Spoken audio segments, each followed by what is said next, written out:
Bennett, teacher, St. Andrew's Academy. She vomited and passed out on the floor of a 5th grade classroom. She OD? Something. Hazmat evacuated ER. Health sealed her up. Quarantine. No one goes near her. Investigate a suspicious death and don't touch the body? That's why you guys get the glory. The nurse said it was like dirty sweat socks. That's what cyanide smells like. I thought that was bitter almonds. Either one. Victim's clothing? Get it down to forensics. Full tox screen for poisons. Did you get a chance to take blood? And blood, too. ASAP, huh? It appears the chest compressions forced the noxious fumes out. That's what knocked Stevens cold. Hey, didn't this happen in California? Yeah. They said it was the smell of death. I don't understand. Why can't I see her? Why are the police involved? There's a chance. It did look suspicious, Mr. Bennett. Maybe poison. We're gonna need an autopsy. I don't believe this. Poison. Anne died of breast cancer. That's what killed her. Well, in that case, you don't mind if we see her doctor, do you? Her name's Nancy Haas, over on the east side. About Anne Bennett, Dr. Haas? Anne knew she was dying. The surprise is how long she lived. When I first saw her, I told her it was only a matter of time. Shouldn't she have been in the hospital? Anne wanted to die with dignity, not with tubes up her nose. So she'd already given up, huh? She did have cancer, Detective. At a hospital, it's slash, poison, and burn. Surgery, chemo, and radiation. Unfortunately for women, the medical establishment isn't interested in alternatives. Dr. Haas, the way I understand it, you either have the operation or you die. Everybody dies. I'm more concerned with the quality of my patients' lives while they're still with us. Well, just exactly how do you improve the quality of their lives? I've developed an all-natural metabolic therapy. It eases the pain. Sometimes actually decelerates the spread of the cancer cells. That sounds a little bit like Laetrile. Please. I'm a scientist, not a witch doctor. Hepatic failure. Cancer metastasized. Anne Bennett died of liver cancer. What about the cyanide? Well, not enough to be fatal. If it was, her tissues would have been cherry red. They were clear. The fumes in the ER? Well, the nurse may have smelled something, but the fainting and spasms were caused by panic, hysteria. After that woman in California, I'm not surprised. Sorry, folks. This ain't a homicide. It's a warrant to search Dr. Haas's office. For what? She didn't kill Anne Bennett. The autopsy found cyanide. If she's treating her patients with... The ME's report's clear. Anne Bennett died of cancer. I'm really not interested, Claire. If she's selling a form of Laetrile, it's a felony. We're supposed to put felons in prison. Seems a little harsh. It's against the law for a reason, don't you think? I just saw her this morning. And you're on a metabolic diet. Never felt better. Are you aware that it's not approved by the FDA? Look, I'm supposed to hold my breath, waiting for a bunch of men in Washington to get off their butts? It's my life, you know. Did Dr. Haas say she could cure you? If I say yes, you'll close her down, right? No, that's the law. You see this? I am wearing this to my high school reunion next Saturday. If I hadn't met Dr. Haas, I couldn't wear it. Who am I kidding? I wouldn't be going to the reunion at all. My friend Evelyn told me about her a year ago. Right after my other doctor told me I had to have a mastectomy. Dr. Haas said that I could live a normal life without getting mutilated. But did she ever say she could cure you? Twice a week, for almost 6 months. She showed me medical journals from Europe. She said the American bureaucracy moves a lot slower than cancer cells. And you're still taking her treatment? My husband got nervous. Dragged me to a Park Avenue oncologist. So you had the operation?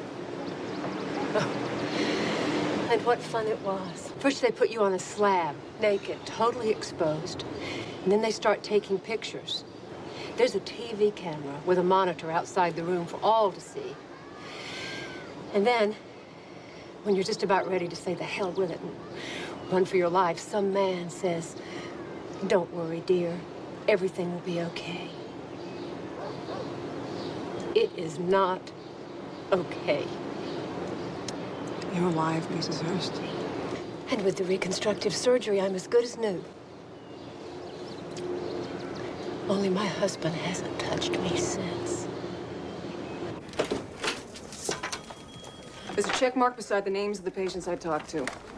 Most of them say Haas just offers an alternative. And you believe them? Well, could be that's the answer they were told to give if anyone asked. The ones with 2 checks admitted Haas said she could cure them. Looks like about a dozen names.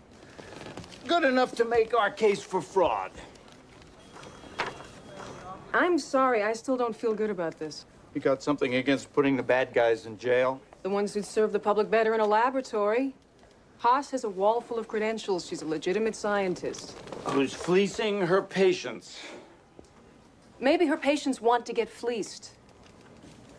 There happens to be a lot of gray between the black and white lines of your precious penal code. And where on this rainbow do you suggest that we place Dr. Haas? There's a chance the women she treats live better lives than the ones who were mutilated by conventional members of the AMA. By swallowing snake oil. You so sure that's what it is? The FDA. Oh, sure. Why not make a woman wait 10 years for government approval when she might only have 3 years left to live? Who are you defending here? This woman isn't even a real doctor. Neither was Louis Pasteur. Let me ask you something clear. The names on this list without any check marks. How come you didn't talk to them? A lot of them are dead, right?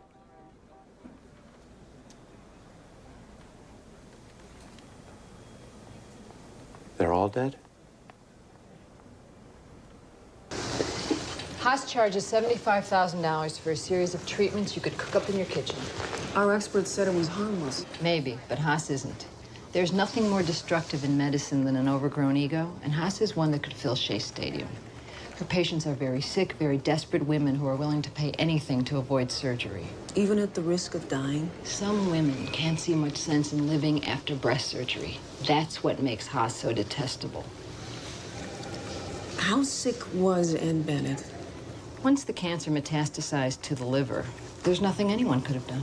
So her death couldn't have been prevented? If I had to guess, by talking her out of surgery and chemo, Haas accelerated her death by at least 5 years. I guarantee you this, if she were my patient, she'd still be alive. Haas? I'm with a patient. She'll have to find another doctor. Nancy Haas, you're under arrest for the murder of Ann Bennett. You have the right to remain silent. Anything you say can and will be used against you in a court of law. Do you understand that? Call my lawyer. In your opinion, doctor, would Ann Bennett still be alive if she had undergone surgery rather than this metabolic therapy? The statistics show that a patient like Ann Bennett, with surgery and an aggressive course of chemotherapy, has approximately 70% chance of surviving 5 years. So I'd have to say yes, she'd still be alive. Your witness. So, doctor, would Mrs. Bennett have suffered great pain had she undergone traditional course of therapy? It is major surgery. And is followed by chemotherapy, which causes hair loss and weight gain and excessive vomiting, isn't that right? For many, yes, but it's manageable and certainly not lethal. Oh, it is to the dignity. Thank you. Dr. Haas lied to your wife. She lied to you. She's relying on your guilt not to expose her. She knows all about human weakness and she exploits it.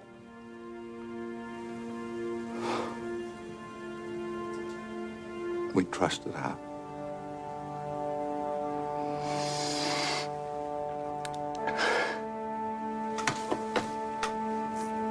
I loved my wife. Mr. Bennett here has more than enough proof to put your client away from murder, too. He's going to take the stand again and change his story? That makes him next in line for the credibility trophy. He doesn't have to change his story, Counselor. If you recall, neither of us asked him if he was personally bamboozled by Dr. Haas. You make it sound like I'm some sort of confidence man selling swampland in Florida. Don't flatter yourself. 1 in 9 women. And we still have to beg for money. We notice cancer clusters here on Long Island. You know what the great state of New York does? It concludes there's a relationship between breast cancer and high levels of income. Case closed, no further studies warranted. Looking at your patient list, it seems you came to the same conclusion. You wait till it happens to you. Women have had it with politicians and physicians who they're them, suggesting this disease is under control. It's murder by condescension. Their condescension doesn't come at $75,000 a pop. Think what you want. At least I'm still looking for some kind of cure. Well, doctor, you should have told your patients that instead of claiming that you had one. Now, we heard that your wife said you killed her baby. The ME found bruises on your wife's body. So, tell us what it's about, Mr. Parker. Let me tell you about my wife. She was crazy ever since she got on the baby kick. And then the great Dr. Jordan Delbert starts pumping her full of hormones every week. Didn't exactly help her mental health. She getting patient with her? Maybe give her a little incentive? After the miscarriage, Susan was totally out of control. I tried to comfort her, be with her. I mean, it was my baby, you know. But all she wanted to do was start again with Delbert and the hormone shots. I couldn't live like that anymore. Nobody could. And you moved out? Yeah, I started packing, and she attacked me. I lost my temper, but I swear, all I did was push her away. Well, you were right. She was in some kind of fight. Well, bottom line it for us, Coyle. Was Susan Parker the attacker or the attackee? Let me show you. I'm Mrs. Parker. I go at you. So, you grasp my wrist tight and hold them away from you. Now, I'm struggling. I want to scratch your eyes out. But you push me away, and I land on my butt, banging my elbows on the floor. The deceased had hematomas on her wrist, right where you grabbed me. Her left elbow and buttock revealed contusions, probably from falling on the floor. And you have no old bruises or broken ribs? Sorry. So Parker's telling the truth. Are you sure there was nothing on her chest or her stomach? Something that would cause her to lose her baby? Baby? What baby? This lady was never pregnant. You know, this doctor could have one hell of a scam going. Think about it. He takes the big fees, and he pumps his patients full of this HCG stuff. It doesn't work. They start to get antsy, so he tells them what they want to hear. They're pregnant. A couple of weeks later, sorry, you lost the baby. Too bad, these things happen. Then he starts all over again, and so do the big fees. The problem is Mrs. Parker isn't available to testify. This doctor has other patients, right? Oh, I'm sure he'll be happy to send us his list. He will if the judge tells him to. It blew us away. We are so excited, we can't stand it. Thank you. Said, we're in our 8th month. It's like a miracle. We owe it all to Dr. Delbert. According to the records, you had a miscarriage? You once on the Nautilus. Dr. Delbert insisted I stop working out. Were you on the hormone treatments at the time? Infertility wasn't my problem. We had to find someone to fertilize Beth's eggs. And Delbert had the answer. Donor number 2133X. Artificial insemination. It's the best relationship I ever had with a man. Well, I thought it was supposed to be anonymous. That's exactly my point. I gotta ask you, don't you ever wonder? Why would I? Dr. Delbert assured us the donor's healthy. Well, I just hope he didn't get around too much. Dr. Delbert told us a donor's sperm is used 4 times tops. In a city of 8 million, what are the odds our son will ever meet one of his sisters, let alone have a baby with her? Look, we couldn't find out who the father was even if we wanted to. It's strictly confidential.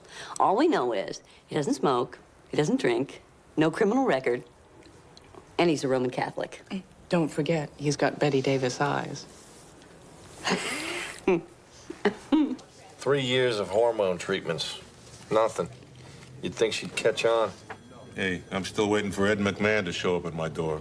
Well, the louder the biological clock ticks, the richer Dr. Delbert gets. Here's one. 6 months on the juice. Twins. Could be Delbert just got lucky. The 2 girlfriends, who'd they say the donor was? Donor number 2133X. I just found the baby's half-brother, John Joseph D'Souza. He lives down the block from them. You think we should tell him? What's the point? He might not have Betty Davis eyes. Wait a minute. Here's another one. Donor number 2133X. This guy gets around. Oh, more than he should. I got 3 more. You're kidding. I got 1. I got 2. Didn't Dr. Delbert tell his patients he only used each donor 4 times? There are perhaps 7 reputable infertility clinics in the 5 boroughs. As far as I know, we do the testing for all of them. You did the work for Dr. Delbert, too, didn't you? He was high volume. When he dropped maybe 75% 3 years ago, I figured his business was off. And then 2 years ago, he went down to 0. I assumed he found some out-of-town lab to do the work. Or he decided it wasn't necessary to keep testing. Well, then I hope he has a good lawyer. Do you know what the odds of having an infected baby are if an egg is fertilized by an HIV-positive sperm? You don't want to know. People are paranoid, and for good reason. Why is the testing so expensive? Well, the way it works is we receive the donor sperm, we freeze it for 60 days, then we test it. It is expensive and time-consuming, but it's also the safest way known to medical science. Open up medical records. I'm sure you've heard of doctor-patient privilege. Which is supposed to protect the patient. There's a possibility that Dr. Delbert was using infected sperm. Infected, as in? Dr. Delbert stopped running HIV tests on donor sperm 2 years ago. This is a licensed physician? If any of the babies are infected, Delbert's acting with reckless disregard. It's a crime. It can't be privileged. And if none of them are infected? We have disregarded one of the tenets of personal freedom. Somehow, I think the parents will thank us for it.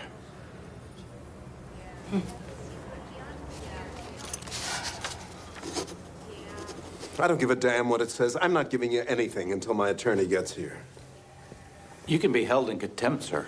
I understand everyone being upset over what happened to Susan Parker. Believe me, I feel for her more than you can imagine. But disrupting my practice... Oh, if you have nothing to hide... My patients expect some sort of privacy. They rely on it, for God's sake. It can't be. You're wrong. I hope I am too, Mrs. Cooper, but I think we should be safe. Blood tests. Dr. Delbert told us that the donor was healthy. We didn't have to worry. We have reason to believe that Dr. Delbert has been less than honest. No. He gave us Dennis. He wouldn't lie. He couldn't. I don't have to listen to you. No, you don't. But if it were my son...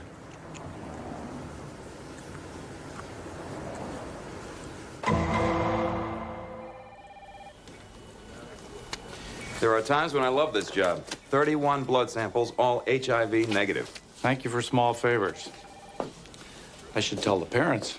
No need. I already received 17 bottles of champagne and 8 bottles of scotch. The bearer of good news. Well, wasn't all good. It's the strangest thing. 25 of these babies are CF carriers. What's CF? Cystic fibrosis. It's a recessive trait like blue eyes. They'll never show any symptoms, but if they happen to make babies with another carrier... The disease will show up. 2 carriers connect. It's 1 in 4 chance the kid will be affected. CF carriers are a very small part of the population, but still, it's a risk. If they're a small part of the population, isn't it odd that so many of these babies are carriers? Well, it's either a cause for an article in the New England Journal of Medicine, or... They're all related. At least 25 of Dr. Delbert's patients were inseminated with the same sperm. Thank God. I'll buy the champagne. You'll buy the whole dinner. There's no way these women would have agreed to this. I'm sure we can make a case for fraud. Is that all you found? There's more? A lot. Dr. Delbert stopped testing the sperm for the HIV virus. Oh, my God. Fortunately, not one of the babies is infected, but I was thinking, why would someone as smart as Dr. Delbert take such an enormous risk? One infected baby, his entire practice heads south. Well, he was lucky the donor was healthy. Or he was sure. Come on, Jack. I've seen at least 12 public service announcements a day telling me that's impossible. Think about it. In this day and age, how could you be sure of anyone?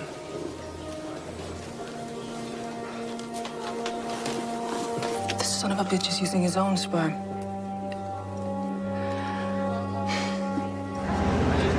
Jess? Looks like somebody's ready for a nap. Yeah, if I'm lucky. The more tired she is, the more she fights it. Excuse me.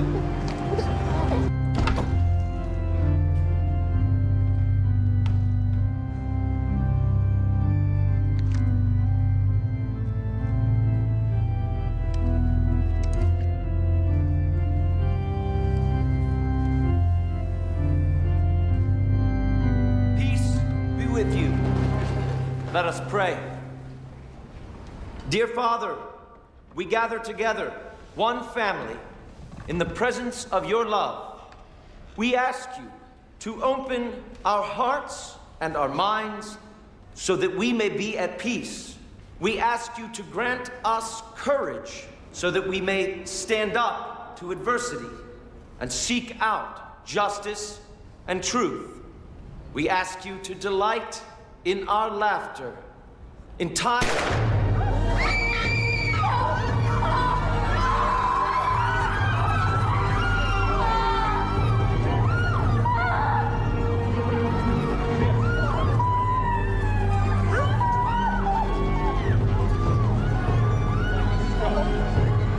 Dr. Walter Benning, shot once back of the head during opening prayers. Anyone not have their head bowed? Parishioner on a cigarette break saw a white male run out of the church, drive away in a dark blue sedan.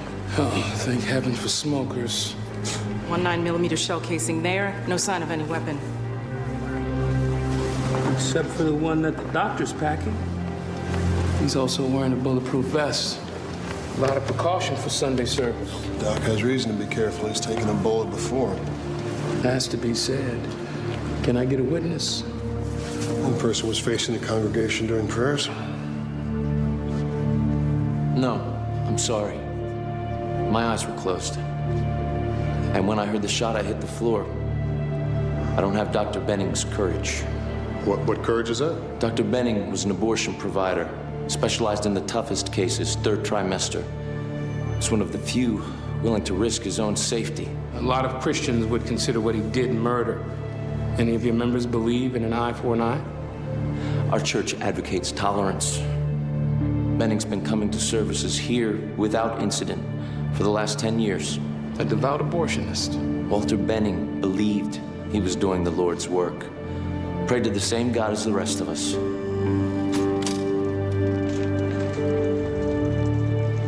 I should have prayed a little louder. It's gonna need round-the-clock medical care.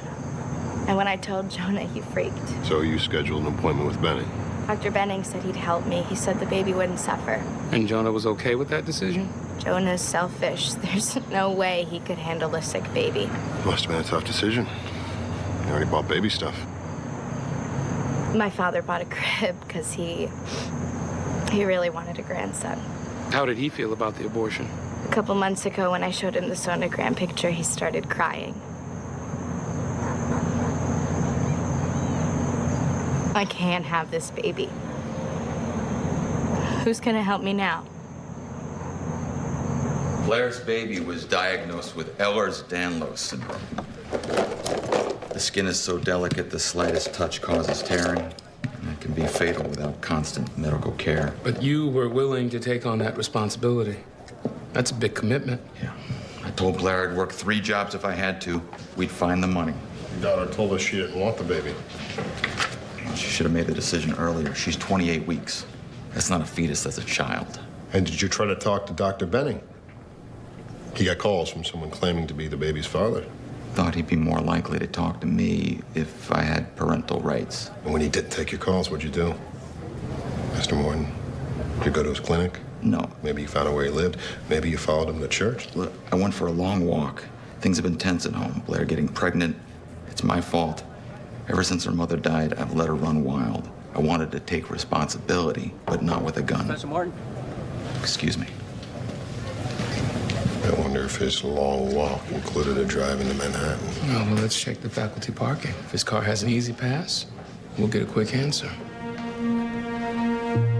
Witness said the shooter drove away in a blue sedan. This is close enough. No easy pass. Hey, check it out, blue chalk. His car got chalked at the clinic parking lot. That's one security guard who just earned his minimum wage. ridiculous. I'm not a killer. I'm a science teacher. You know what? You're gonna have to do better than that, Kevin, because we already caught you in one lie. Look, I wanted to talk to Benning, reason with him. I went to the clinic Saturday, but they wouldn't buzz me in, so I thought I'd wait for him, but I mean, there were all these crazies, so I just went home. You were scared off by one of the crazies?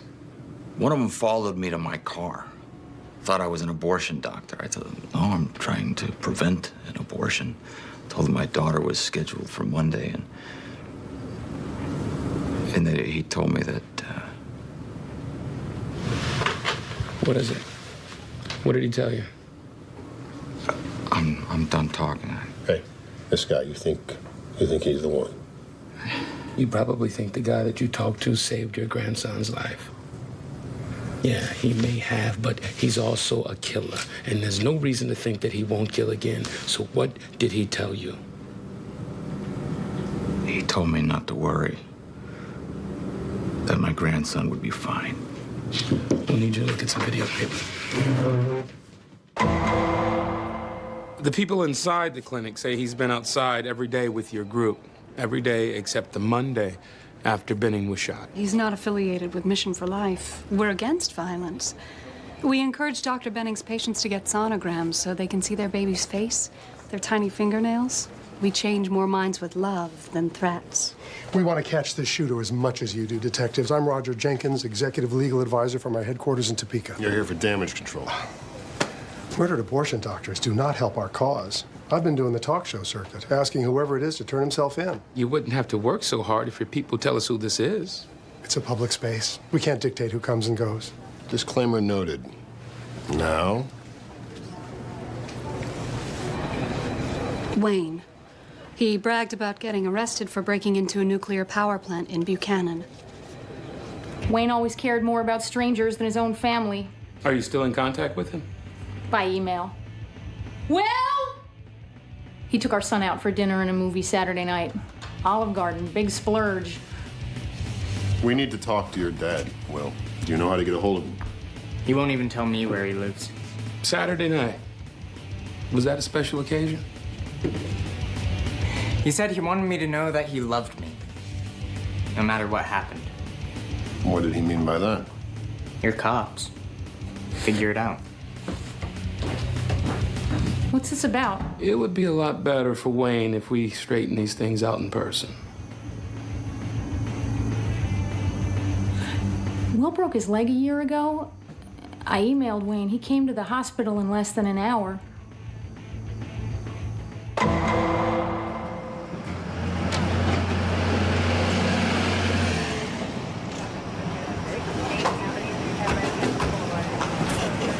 It's been over 2 hours.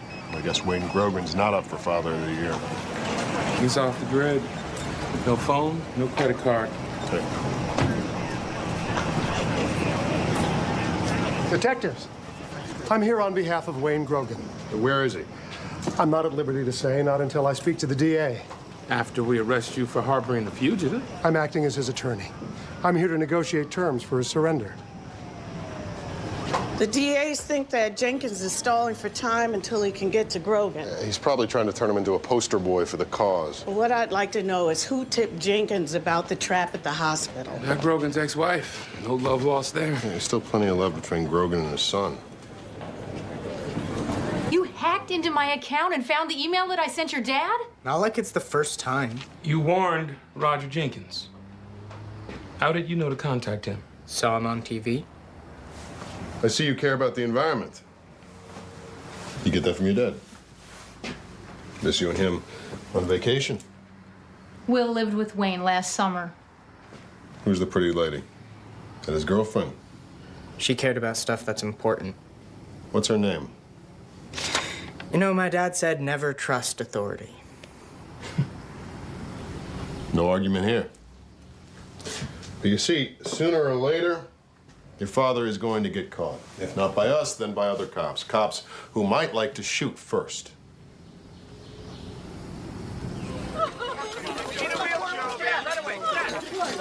You gotta teach me right now. You see what happened? H-O-R-T-O-N. That's the guy you should have brought in here. Miss, I've been here 40 minutes. I just need to know where she is. I told you before, sir. I have to check with admitting. It's ridiculous. Get a doctor! Stop! Some help in here, please! Now! She's turning blue. She can't breathe. Get the ambu bag. No pulse. Call a code! Come on, let's go! Move! I need a line in.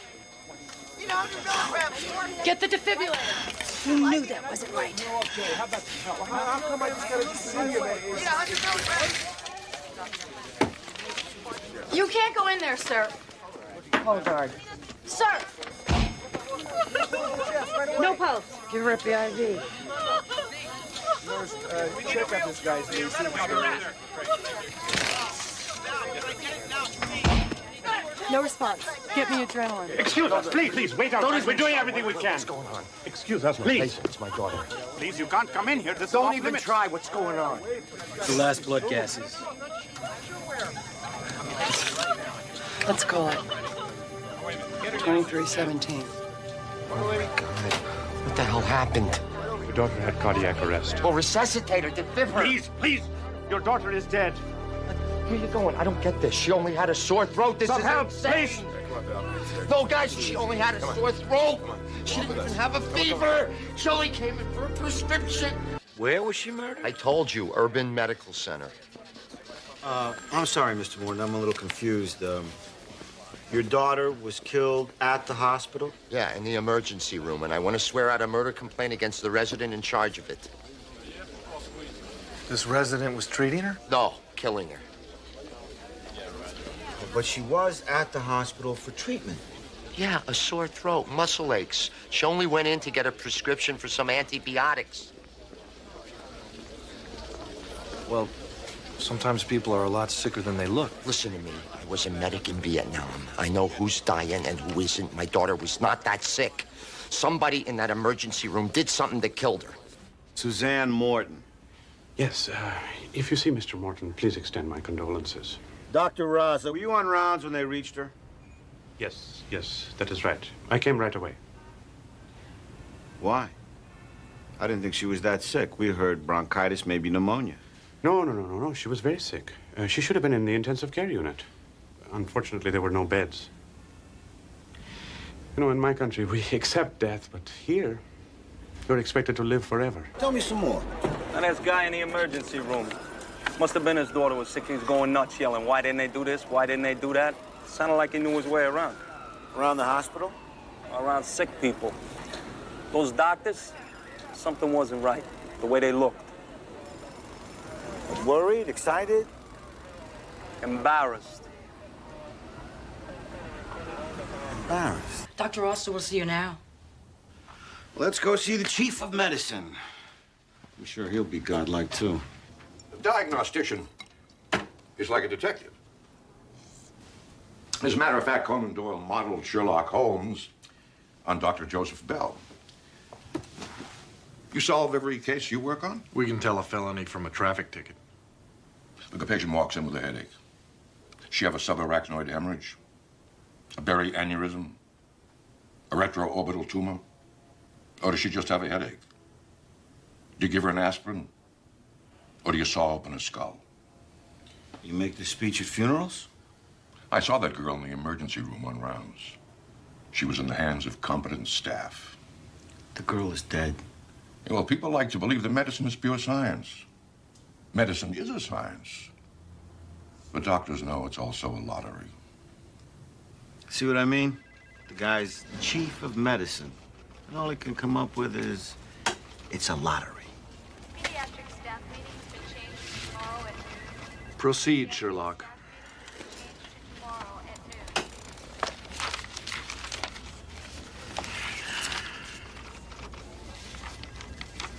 Hey, what do you do when you make a mistake? Use whiteout? You cross it out and initial it. This ain't no letter to Dear Abby. These charts got to show everything. Or there could be serious legal repercussions. Serious legal repercussions, that's what we have here. Somebody used whiteout on Suzanne Morton's chart. Now, on top of the whiteout, it says acetaminophen, a common everyday painkiller. But underneath the whiteout. It said meperidine. It's a narcotic. Big difference. Third-rate cover-up. Well, whoever did it probably wasn't expecting an investigation. Yeah. Whoever wrote meperidine also wrote acetaminophen. Look at the E's in acetaminophen. See? Italic cursive penmanship and English style popular in the colonies. You see the shape and the angle of the loop? Now, it matches notations that were here, here, and here. All of them initialed ER. Emergency room? Ekbal Raza. I was exhausted. When I just came off the cancer ward, I wrote meperidine without thinking, but I gave her acetaminophen. What about the whiteout? There's paperwork required when you write a narcotic, and I did not have time for that. Dr. Raza, you just confessed to falsifying hospital records. That's a Class E felony. When they look at me here, they see an Indian or a Paki. They don't even know the difference. We're all supposed to be bad doctors. When you ask anybody, I have to be twice as good as everybody else, just so they will think I am as good as everybody else. My children want to stay in this country. My wife wants to stay in this country. And to stay, all I have to do is to be perfect all the time. Well, you fell a little short of perfection on Suzanne Morton's chart. It was a simple mistake. Really? Well, if the toxicologist finds meperidine in Suzanne Morton's body, you'll be lucky if you're only deported. Dr. Fleming, please report to admitting in the Comprehensive Cancer Care Center. Yeah, all these have evening rounds at 6, 6:30, and the night that Suzanne Morton died, rounds were after 9. If you hear hoofbeats, it's probably a horse, not a zebra.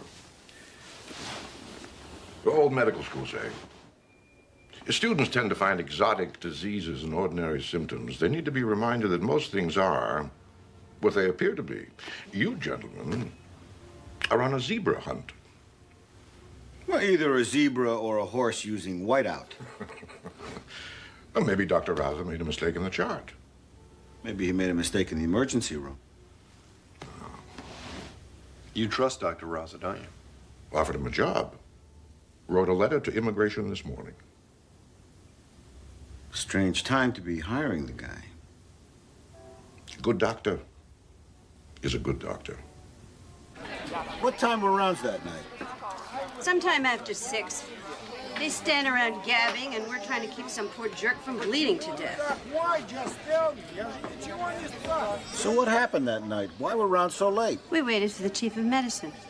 Dr. Oster. God on high, descending. Well, he descended late. He said he'd been delayed at some retirement party for one of the service chiefs. Seemed like Dr. Oster had a good time. What do you mean? It smelled like he had been drinking.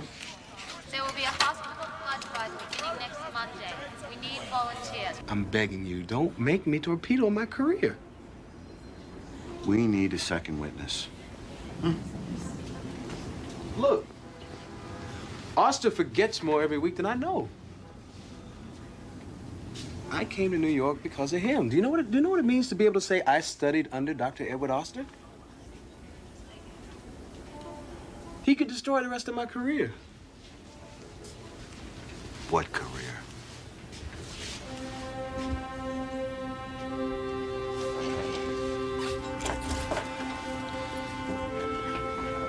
He was drunk.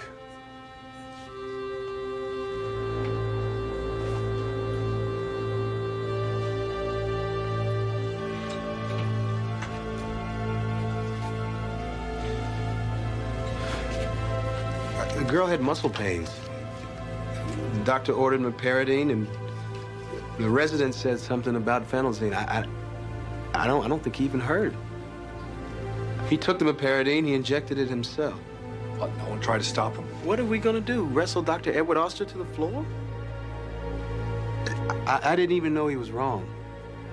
You know now. Maureen McCarty, please call extension. Edward Oster? We have a warrant for your arrest.